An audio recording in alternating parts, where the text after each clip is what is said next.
Wir stehen irgendwo im Mittelfeld.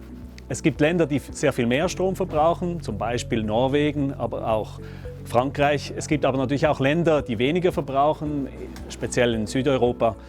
Wir brauchen so etwa Mittelmaß.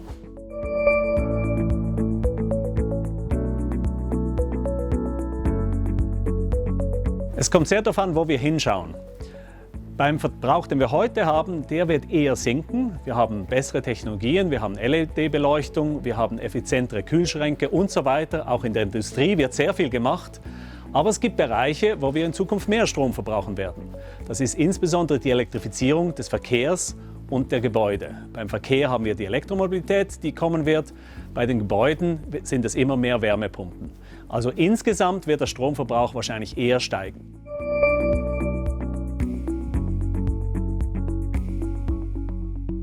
Wir haben noch viel zu tun, um eine Netto-Null-Klimagasemissionsgesellschaft zu erreichen. Bis 2050 müssen wir insbesondere im Verkehrsbereich, aber auch im Wärmebereich, Gebäude, sehr viel unternehmen. Beim Verkehrsbereich heißt das vor allem Elektrifizierung, Elektroautos. Beim Gebäudebereich vor allem Wärmepumpen, auch eine Elektrifizierung. Das heißt, wir sind zwar auf dem Weg, aber es muss noch sehr viel passieren. Und es heißt auch, dass wir dort auch intensiv Strom verbrauchen werden.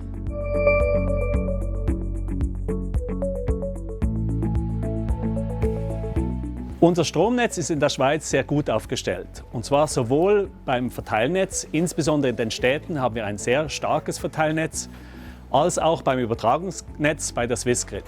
Wir haben sehr gute Verbindungen mit dem Ausland, wir haben auch innerschweizerisch ein gutes Netz. Aber natürlich, um diesen vermehrten Strombedarf zu gewährleisten, braucht es auch Ausbau. Es braucht an einzelnen Punkten neue Leitungen, neue Transformatoren. Im Verteilnetzbereich muss insbesondere im ländlichen Gebiet durchaus verstärkt werden.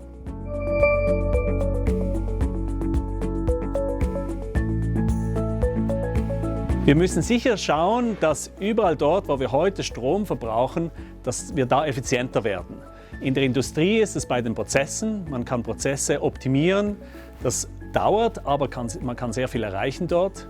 Im Gebäudebereich, klar, da müssen wir dämmen. Wir müssen unsere Häuser isolieren, damit wir eben weniger Wärme brauchen und dann auch weniger Strom wegen den Wärmepumpen. Das heißt, insgesamt müssen wir überall schauen, wo wir Effizienz ins System bringen können. Trotzdem wird wahrscheinlich der Stromverbrauch eher steigen in Zukunft.